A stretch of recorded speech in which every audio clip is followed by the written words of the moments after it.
shown that the brown dwarf at the core of the Planet X system is like the other massive objects in our solar system, in that it is also surrounded by rings. So, are we encountering those rings? If so, how would it be expressed in the data?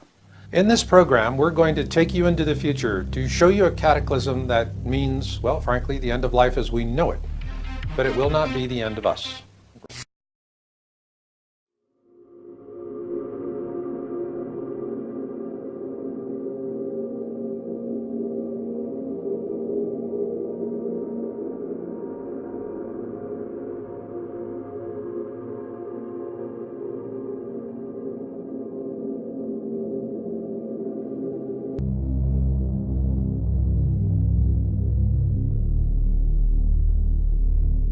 Humanity has a long journey ahead of it, and this is just going to be one waypoint along the path.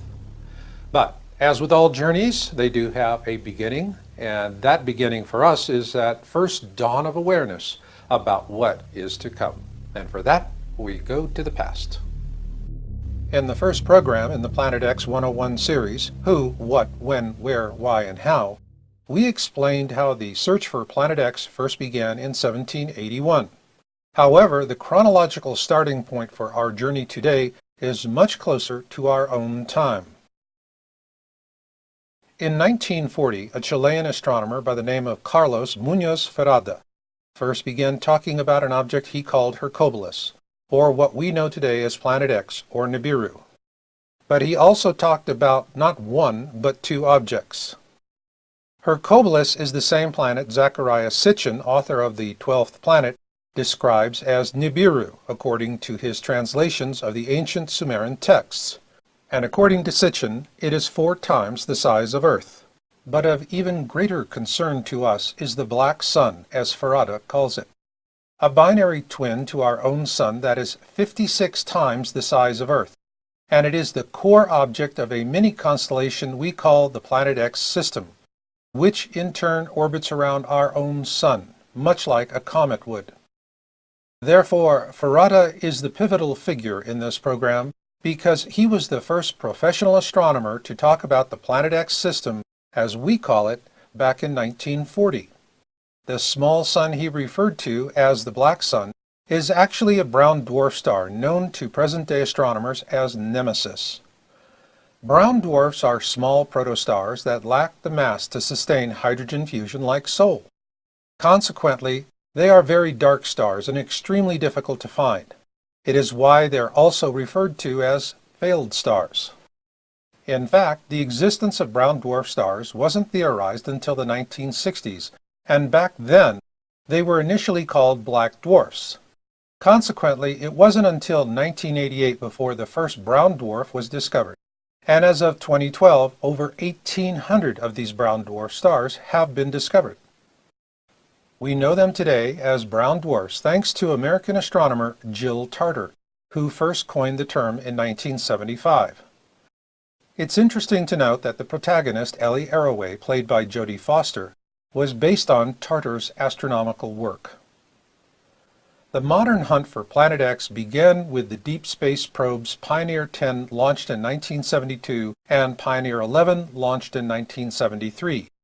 These missions established the existence of something of substantial mass because it had significantly altered the trajectories of both probes. In 1983, the Infrared Astronomical Satellite, IRAS, was launched to image that mass. According to NASA, IRAS failed before the mission could be completed. However, several government whistleblowers have since come forward to say IRAS had in fact imaged Planet X. It is also important to know that the disclosures of these whistleblowers are consistent with the news accounts of that time. Most notable was a New York Times article published on January 30, 1983, which states, "More credence was given to the hypothesis that a brown dwarf accounts for the mysterious force. Moreover, a brown dwarf in the neighborhood might not reflect enough light to be seen far away," said Dr. John Anderson of the Jet Propulsion Laboratory in Pasadena, California. Keep that name in mind as we move forward to 1988. This is a 2013 capture of Dr. John Anderson's NASA bio page. So what we know about this astronomer is that he does indeed work for NASA, and that he has been following the topic of Planet X for years. Frankly, he's in a league of his own as the last of the honest NASA astronomers to come forward on this topic. In a June 14, 1988 interview with the Victoria Advocate titled Pioneer 10 Still Searching, Anderson is directly quoted as saying, "We have a 90 to 99% confidence that Uranus and Neptune are being disturbed, and by one candidate for that is a single Planet X." Sourced from the Google News service, Yowza.com first published this Victoria Advocate interview with Dr. Anderson on March 18, 2012, in an article titled "The Planet X Cover-Up in the Mainstream Media." Immediately after publication of that article, the entire Victoria Advocate edition for that day was removed from the Google News Service site. No doubt, our tax dollars at work once again. Redactions aside, 1988 was still a bellwether year for Planet X research, thanks to the efforts of Dr. Robert S. Harrington, chief astronomer for the United States Naval Observatory, because in October of that year he published a paper titled "The Location of Planet X." And here you see Dr. Harrington being interviewed by Zecharia Sitchin, author of The 12th Planet, for a network documentary. In that interview, Dr. Harrington showed Sitchin an orbital diagram for Planet X. Interestingly enough, in this illustration created by Dr. Harrington, we see the description, orbit of Nibiru. The very same planet that Sitchin maintains exists according to his translation of the ancient Sumerian texts. It is likewise noteworthy that Harrington commissioned the construction of a special telescope for a Planet X sky survey, which was conducted in 1991 at the Black Birch Observatory in New Zealand.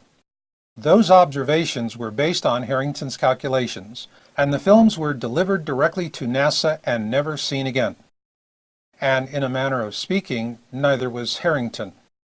As reported in our Yowza.com article, Planet X and the Mysterious Death of Dr. Robert Harrington, this courageous astronomer died on January 23, 1993, from a rapid onset of esophageal cancer.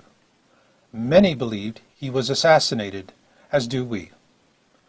Today, NASA has replaced the Planet X research of men like Anderson and Harrington with a Planet X debunker by the name of David Morrison, a man who maintains that Planet X does not exist and who never misses an opportunity to humiliate anyone with an interest in the topic.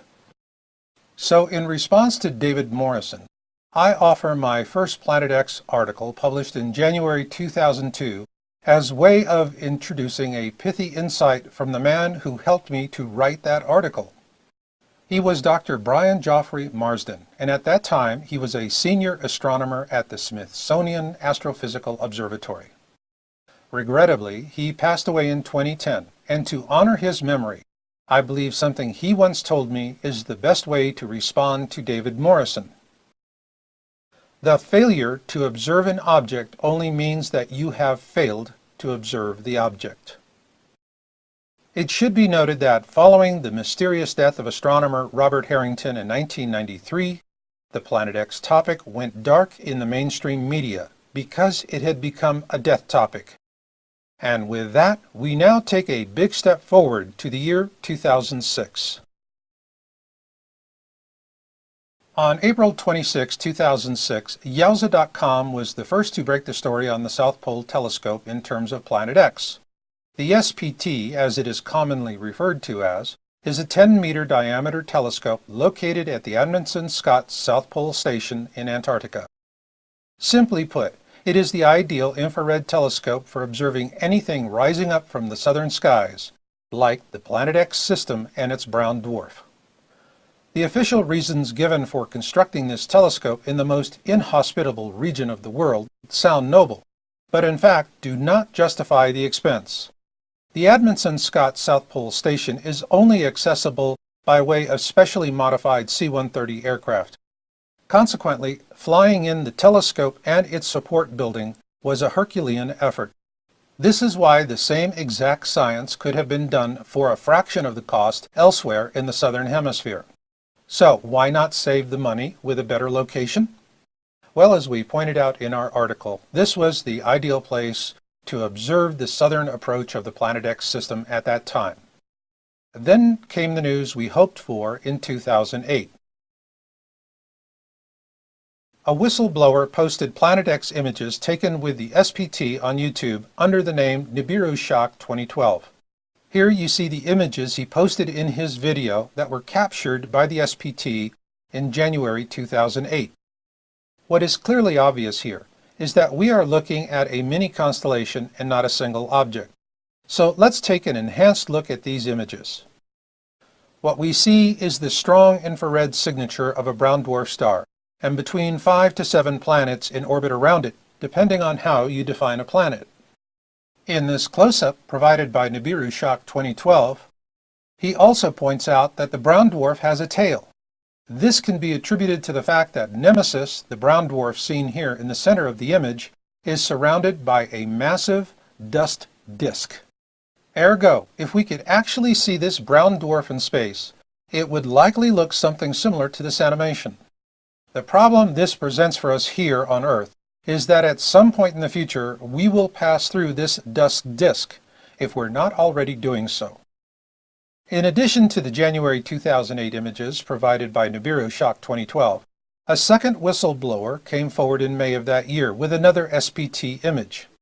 This second whistleblower named his SPT source in the video, and the government removed it within hours after it was up. With this in mind, we have redacted that information so that for the first time you can see what his source provided him. And this brings us to the final step in our pole shift chronology. On February 11, 2013, we published our YouTube video titled Object of Interest as Seen from the Turrialba Volcano. Using surveillance camera images captured from the Turrialba volcano, we began ongoing observations of an object I initially dubbed Bluebonnet on January 7th of that year. The site for this surveillance camera is on the 10th parallel and at an altitude of approximately 11,000 feet with a clear view to the southwest. Our analysis also shows that this object entered the constellation Ophiuchus on December 1, 2012, and was well inside that constellation as of December 21, 2012. This means that the prophecy of Nostradamus for this object was in fact fulfilled exactly as predicted. Bluebonnet, as we first called it, is near the Sun, and so with all objects near to the Sun, it can only be observed before sunrise or before sunset. Also note, we eliminated all of the expected explanations for this object, such as it being the planet Venus, which it is not. In fact, this is not a catalogued object, and it has been observed from this location with not one, but with 3 uniquely different camera systems since early 2010. Having captured literally hundreds of images of this object ourselves, we began to wonder if Bluebonnet, as we called it, was actually Nibiru, the outermost orbital of the Planet X system. Well, we got an answer. On July 12, 2013, a video titled A Cyclical Storm Brews was posted by the 00 Skyview team. This highly capable group of amateur astronomers confirmed our suspicion that we had in fact been observing Nibiru all this time. In their video, they state, "We have researched the object and here are our findings." Here you see our object, Bluebonnet, which we now know to be Nibiru, and which has been observed since early 2010 from surveillance cameras at the Turrialba volcano in Costa Rica. Likewise, the 00 Skyview team also confirms that we first observed it in the constellation Ophiuchus.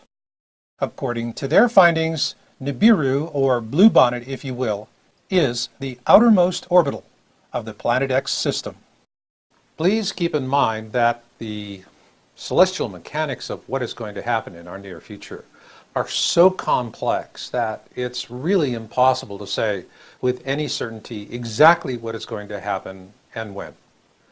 But what we can do is give you an idea of the factors that are involved. We call them the Planet X system attributes, such as size, speed, and mass, and we're going to be talking about those. But first, I just want to take a brief moment to talk about, well, a different kind of attribute. It's the sixth plague from the 10 plagues of Exodus, and we're talking about the boils. Now, this is going to be caused by volcanic ash, and this ash will fall on unexposed skin, and if it's not washed off, will cause very painful boils. And so if there's anything that you're going to remember from this program, I want you to remember this one thing. When you get the ash on your body, wash it off.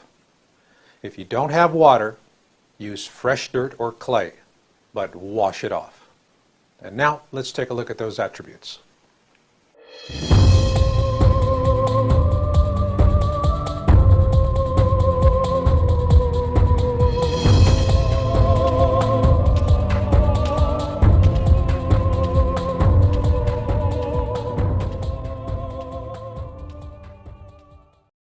In the opening of this program, we had a feature piece on Carlos Ferrada, and when I watched that for the first time, it really tore me up, because as a Planet X researcher, I could see in my mind what he was seeing in his mind, and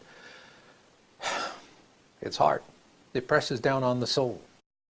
Yet, there's just no way to know exactly what's going to happen, so the best thing you can do is to at least understand the celestial mechanics of it at a basic level. And that's what we're going to tackle next with Planet X system attributes. Before computers, we'd have to spend all day at the library hoping to get at least part of an answer to a burning question. But today, all it takes is a few keystrokes, and the next thing we know, the question is delivered to an electronic ether, and from there, back pops an answer. But once we have precise questions about when a certain thing will happen with regard to the Planet X system, what we get back is a rat's nest of orbital irregularities that cannot be reconciled.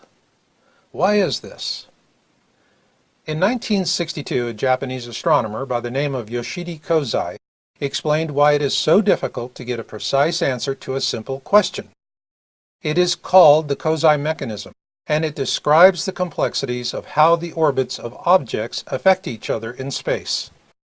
It also tells us that the more objects you have, the more complex the solution becomes. And in the case of a Planet X system flyby, there is simply not enough computing power on the surface of the Earth to give a precise answer to a simple question. But beneath the surface of the Earth, such power may exist. It was recently announced that IBM has developed what are called fluidic computers, and they mimic the brain's design with liquid-based transistors suspended in an ionic liquid that acts much like the neurons in our brains. While we're only hearing about the civilian applications today, for the last decade our government has been using several of these fluidic computers in underground facilities, and their computing power is simply awesome. To understand the power of just one fluidic computer, let's begin with a supercomputer such as those used by governments and universities today. Keeping this supercomputer in mind, imagine that you could multiply its numbers by 100 times to create a computing cloud of 100 supercomputers, all working together to process the same data. Then multiply that cloud of 100 supercomputers 100 times, and what you'll have is the computational power of just one fluidic computer. Is that enough computing power to unsnarl a rat's nest of Kozai mechanism orbital solutions? Only our government has the answer to that question, and as we know, they do not share well with others.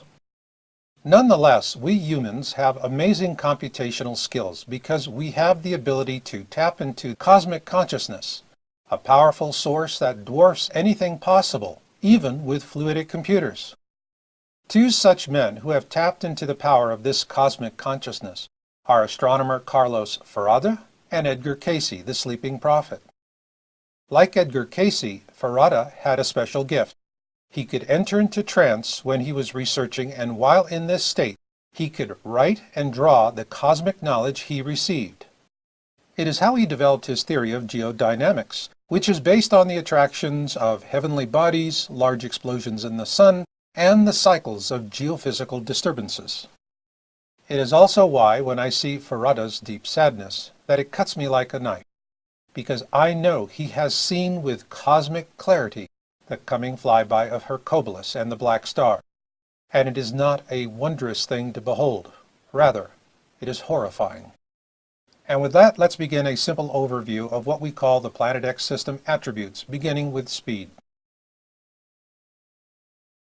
According to Zecharia Sitchin, the word Nibiru means the planet of crossing, and according to Farada, its speed when it's at its closest distance to Nemesis is 92 kilometers a second. Farada also tells us that when it is at its closest distance to our Sun, it is traveling at a speed of 76 kilometers a second. But what is really interesting is that while it is on the long legs of its journey, so to speak, Nibiru is traveling at a whopping speed of 300 kilometers a second. In terms of complexity, this makes the Planet X system a quasi-mechanism poster child on steroids. No wonder our government is spending vast sums of money on underground fluidic computers. Meanwhile, what will those of us on the surface see as Nibiru moves along its orbital path? Well, that depends if it's coming or going in its orbit relative to us. Astronomers use the term blue shift to describe what we're seeing when an object is coming towards us. With blue shift, the light waves are compressed, and so the object appears bluish to us. Conversely, when an object is going away from you, it appears reddish because the light waves become elongated. Ergo, when it's coming at us, it's blue, and when it's going away, it's red. In this January 23, 2014 image of Nibiru, captured with the third camera system installed at the Turrialba volcano in Costa Rica, one cannot help but wonder if we are seeing Nibiru turning back in its orbit around Nemesis. No doubt we will see more cycles of blue shift and red shift before this flyby of the Planet X system through the core of our own inner system is over, which also explains the ancient Hopi prophecy called the Blue Kachina prophecy. The Blue Kachina prophecy tells us that we will see a blue object in the sky which will be a harbinger of trouble. Following that, we will see a red Kachina, and it will cause a great suffering for us. The Hopi assure us that this happened before and that it will happen again. This now brings us to the attribute of size. We live on Earth, and so it is natural that we humans have an Earth-centric view of the cosmos. Consequently, when it comes to long distances in space, the core measurement is called an astronomical unit, which is roughly the distance from the Earth to the Sun. For this reason, we'll likewise use an Earth-centric model to define the sizes of Nibiru and Nemesis. According to Zecharia Sitchin's translations of the ancient Sumerian texts, Nibiru is the size of 4 Earths, and according to Carlos Farada, the Nemesis brown dwarf he calls the Black Star is the size of 55.5 Earths. Granted, when it comes to fishing and sex, size matters. However, when it comes to the impending pole shift, it's all about mass. In terms of a pole shift resulting from a flyby of the Planet X system through the core of our system, mass and not size is the key measure. In his book, The Time Machine, author H.G. Wells presents a scenario in which our moon is fractured as the result of reckless mining and construction techniques. The result is that humanity is also fractured into the peaceful Eloi and the monstrous Morlocks who feed upon them. This is a very real scenario because of something called tidal force. To put this in context, imagine that the moon was to suddenly disappear, in which case the entire surface of the Earth would collapse approximately 18 inches. No doubt, that would most likely result in an extinction-level event for humanity. So in terms of a pole shift event, where the gravitational force of Nibiru and Nemesis gain a lithosphere lock on our planet, these forces will pull the skin of our planet around. Again, size doesn't matter. Rather, the pole shift force will equal mass plus distance. With this in mind, our best estimates for mass are as follows. We give Harrington's Planet X 2 to 3 Earth masses. For Nemesis, we place that at 24,726 Earth masses and that's no lightweight. In the final analysis, what will drive the pole shift is what we know as the three golden rules of premium real estate: location, location, and location. Ergo, where are we in relationship to Nibiru and Nemesis when they come closest to us during the flyby? Now that we've covered the basic Planet X system attributes, we're ready to move forward with a look at some flyby scenarios.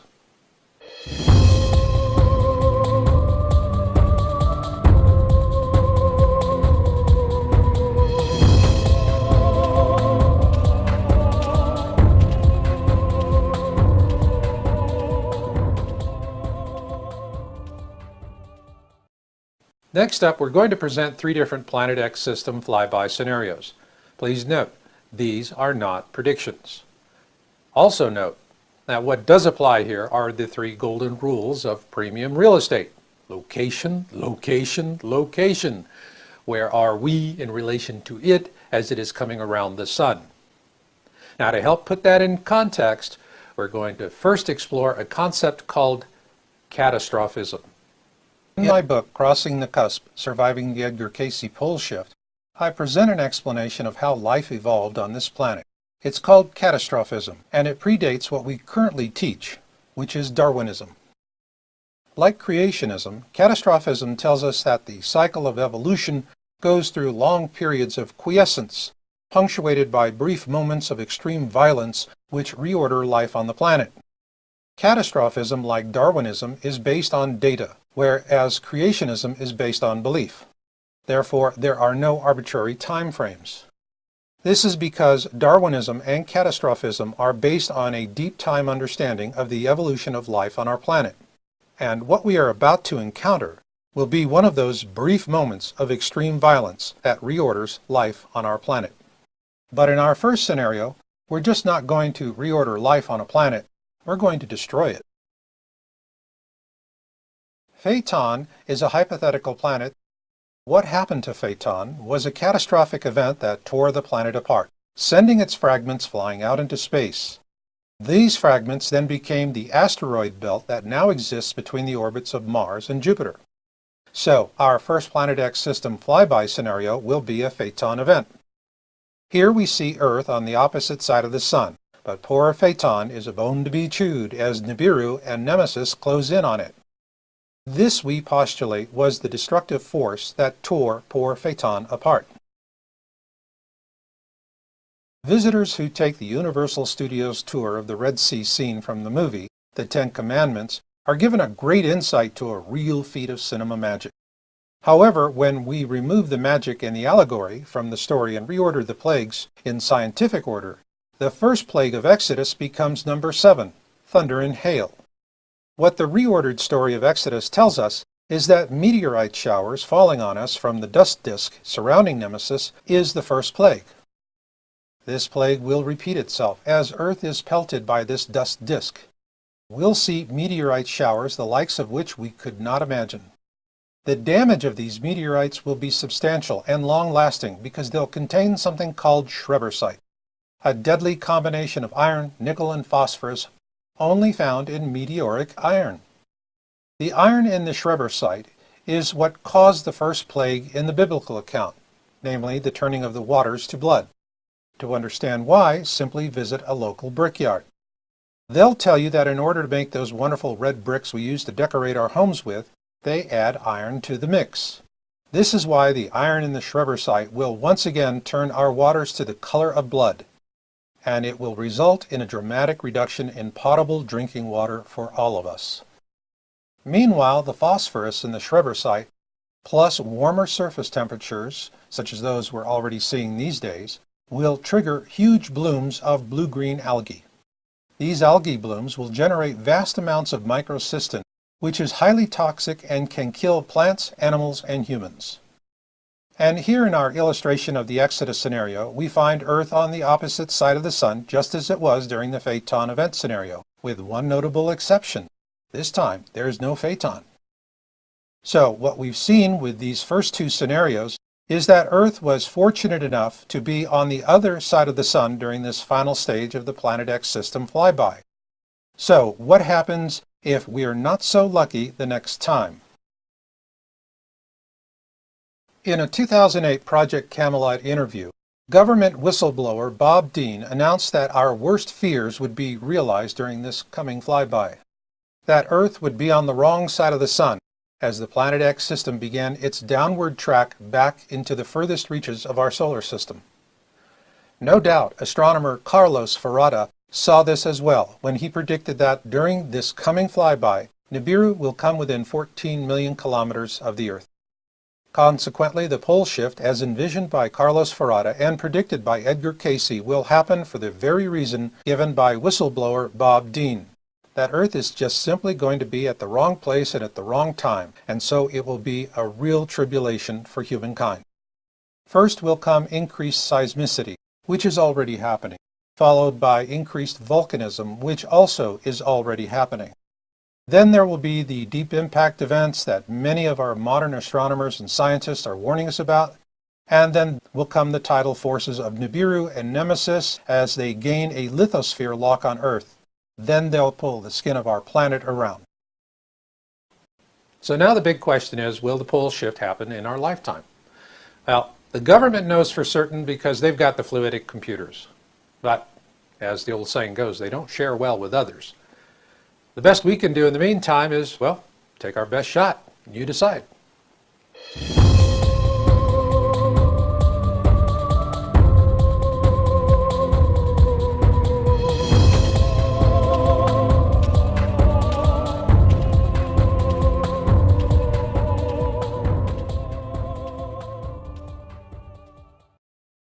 Novelist Ray Bradbury put it most eloquently when he said, "Something wicked this way comes."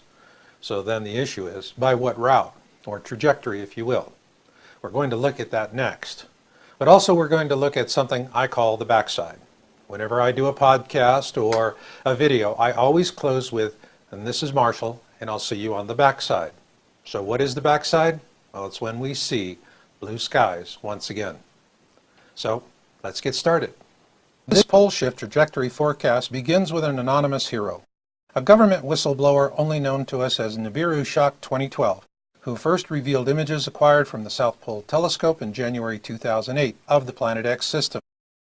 In these enhanced images he shows us a brown dwarf mini-constellation with its own planets and moons. And what is interesting is that this brown dwarf has a tail, which tells us it is going to be an awfully dirty thing. Then on October 10, 2012, the 00 Skyview team released their video, A Dark Binary Star, and the object they were viewing with a highly advanced amateur telescope bears a striking resemblance to the one captured with the SPT in January 2008, and there are others. On July 28, 2013, we published our video, Planet X System Observations and Orbital Analysis, with our own observation of Nemesis made by Jorge Arena during a business trip to Lima, Peru. On the last leg of his journey from El Salvador to Peru, he captured this rare image of Nemesis through the clouds at the sun's 7 o'clock position. Then on January 10, 2014, YouTuber Stargazer Nation posted a feed capture from the Soho Lasco C3 camera. In it we clearly see Nemesis, or the black star as Carlos Ferrada called it, again near the sun's 7 o'clock position. Frankly, we were amazed to see that he got this imagery, as we routinely see these kinds of images scrubbed off the Soho site nearly as fast as they go up. But like they say, the early bird gets the worm, and so our hats are off to Stargazer Nation for a brilliant piece of citizen journalism. He nailed it. The Nemesis brown dwarf star is the smaller companion to our own Sol, and like Sol, Nemesis has its own planets as well. Of particular interest to us is its outermost planet, Nibiru. We first reported our observations of Nibiru on February 11, 2013, with our video, Object of Interest as Seen from the Turrialba Volcano. Our observation efforts began in mid-December 2012 with an email from an expatriate who lives at the base of the volcano. We subsequently began observing this object on January 5, 2013, which I initially named Bluebonnet. We tracked it from a surveillance camera at the top of a Costa Rican volcano located 10 degrees north with a clear view to the southwest, called Turrialba. We tracked it a few hours before sunset each day for months and amassed hundreds of image captures from 2 different surveillance camera systems. Early on, we suspected it was Nibiru, and on July 12, 2013, the 00 Skyview team posted a video titled "A Cyclical Storm Brews," confirming our suspicions. Their finding was that we in fact were observing Nibiru, the outermost orbital of Nemesis, in the constellation Ophiuchus. That being said, the linchpin for this pole shift trajectory forecast is not Nibiru. Rather, it can only be one object: Nemesis. For this reason, we'll use the January 10, 2014 Stargazer Nation capture of Nemesis from the SOHO LASCO C3 camera as that linchpin. And so here is our pole shift trajectory forecast, starting with the SOHO observation in January of this year. Here we see Nemesis and Nibiru in conjunction with Earth on the opposite side of the Sun, with Nemesis just below the ecliptic and Nibiru just above. Keep in mind, Earth is already seeing evidence of increased solar radiance, resulting in a corresponding increase in seismicity and volcanism. Also keep in mind a 2008 Project Camelot interview with government whistleblower Bob Dean about the coming of Nibiru. In that interview, Dean was quite explicit in his statement that the flyby would occur while Earth and Nibiru are on the same side of the Sun. And so our pole shift alignment forecast is for some time after 2016. We are also very certain that sometime in 2016, both Nibiru and Nemesis will be naked eye visible from everywhere on Earth. This will likely be about the time Nemesis reaches its point of perihelion with Sol, in other words, its closest distance to our Sun. The pole shift event will occur when Nemesis crosses the ecliptic on its outward leg to the furthest reaches of our solar system. At this point, both Nemesis and Nibiru will be in opposition to Earth, and that is when their combined tidal forces will gain a purchase on the lithosphere of our planet, thereby causing a pole shift in which every major body of water will come out of its basin. During this time, we will see both Nemesis and Nibiru, and our planet will also be pelted by the Nemesis dust disk. Also, there will be catastrophic interactions between our Sun and both Nemesis and Nibiru, resulting in catastrophic solar storms, which will scorch the surface of our planet. This will be a time when we need to take refuge below ground. Likewise, there will be terrible impact events all throughout this flyby, and these will leave lasting scars on the land and turn our summers into long winters. But worse yet will be the earthquakes created by this solar onslaught and the ensuing volcanism. And for those living along the coastlines, death will befall them with brutal walls of hydraulic sandpaper, grinding them apart. Then will come the coup d'etat, a catastrophic pole shift event that will be as harsh for those living under the ground in the safety of their bunkers as it will for those living on the surface. The elites will suffer harshly as well. And in these times, we will see old lands fall beneath the waves as new lands rise up, and once Nemesis and Nibiru are beyond our sight, we will look up to see an ugly sky. But remember, this too shall pass, and in the fullness of time, this ugliness will fade away from human existence as we enter what I call the backside, a time when we see blue skies once again. And as those who survive this flyby start to sort themselves out, Mother Nature will wash clean these new lands with powerful rains, and in time, life will come to the barren wastes. Then in the fullness of time, our planet will once again become a verdant paradise, lush and green. And those who make it to the backside will taste the clean, sweet waters of a new reality, and humanity will once again hear the laughter of children at play. And who will be the ones to survive and to make it to the backside, to see those beautiful blue skies once again? I believe it'll be those who have chosen to walk humbly with their God, because the meek truly will inherit the earth. And I'll leave it on that note. So until the next time we meet, remember Marshall's motto: destiny comes to those who listen, and fate finds the rest. So learn what you can learn, do what you can do, and never give up hope.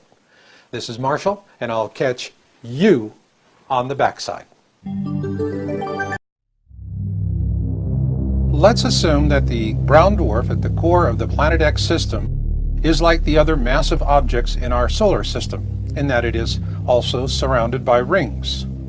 So, are we encountering those rings? If so, how would it be expressed in the data?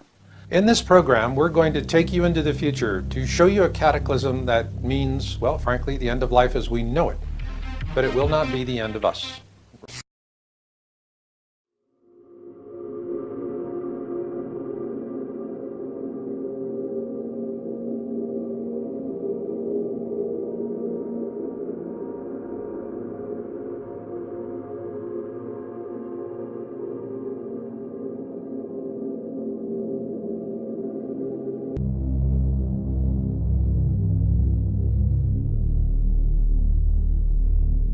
Humanity has a long journey ahead of it, and this is just going to be one waypoint along the path.